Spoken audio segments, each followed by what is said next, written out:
Então, aquela briga antiga, né? Aquele confronto antigo, tá certo? Dos árabes com o povo de Israel e outros povos também, porque por questão de terra, por questão de poder, por questão de aliança. Então, tudo isso envolve essas guerras que vêm já ao longo dos anos dentro da questão de Israel e Jerusalém, tá certo? Então, nós sabemos lá, pelo Apocalipse capítulo 19 e outros textos do livro do Apocalipse, da guerra do Armagedon, tá certo? E essa guerra ela fala que realmente vai acontecer.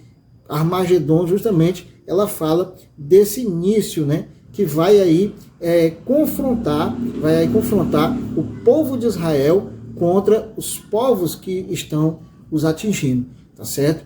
Todo aquele conglomerado, né, de países que vão querer invadir Jerusalém, que estão sempre querendo invadir Jerusalém, mas o Senhor, ele coloca a mão e não permite que invadam a Jerusalém. Isso até o final dos tempos. E quando for no último tempo, né, que se pronunciar aí o antimacheu, o último anticristo, tá certo? Ele vai querer também, através disso aí, fazer um acordo de paz, mas que no final vai ter uma grande guerra, porque o apóstolo Paulo escreveu que quando falarem paz e paz, haveria repetindo destruição. Então nós devemos estar atentos, o povo de Deus deve estar atento sobre isso, porque agora o Israel espiritual de Deus são judeus e gentios convertidos à cruz de Cristo, como o apóstolo Paulo fala lá em Efésios capítulo 2.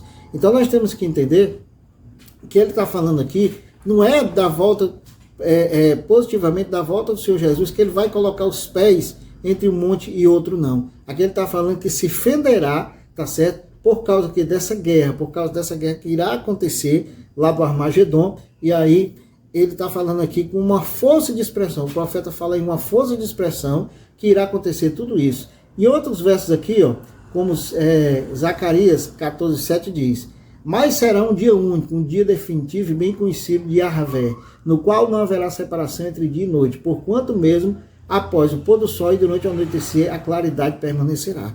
Então, o próprio Senhor Jesus Cristo já falou que no final dos tempos, na sua volta, né, os montes serão abalados, tá certo? Os poderes do céu serão abalados, o sol, a lua, tá certo? Serão abalados. E o profeta também profetizou que nesse dia serão abalados. Então você vê que leva ao grande dia do Senhor. Leva ao grande dia do Senhor. Porém, quando ele diz que os montes vão se fender, não pode se contradizer com o que o próprio Senhor Jesus Cristo disse e o próprio apóstolo Paulo disse também, inspirado, tá certo? Por isso que alguns, dentro desse entendimento aí, por isso que alguns judeus ortodoxos não crê no Senhor Jesus Cristo, Yeshua. Por quê?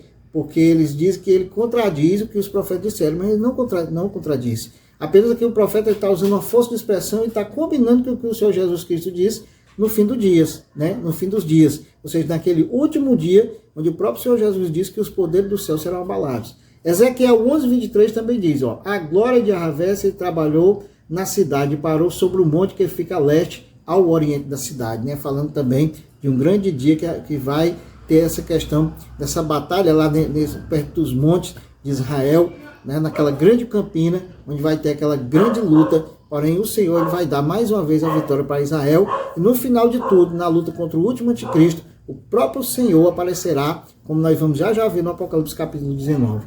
Ele diz aqui, Ezequiel 43:2, ó: e eis que pude contemplar a glória do Deus de Israel, que se aproximava pelo caminho do Oriente, e ao som da voz de Deus parecia o rugido de muitas águas, avançando com poder, e toda a terra resplandecia diante da sua glória. Ou seja, mostrando mais uma vez a glória do Senhor no fim dos tempos. Atos capítulo 11:12 diz: homens galileus, né? Os anjos comunicaram aos homens: homens galileus, por que estáis contemplando as alturas? Esse Jesus que dentre vós foi elevado ao céu, retornará ao mesmo modo como viste subir, né?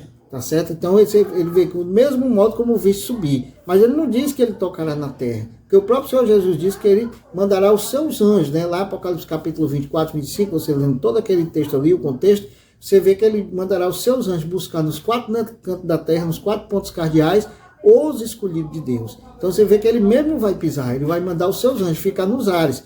O apóstolo Paulo também fala, lá em 1 Tessalonicenses, tá certo?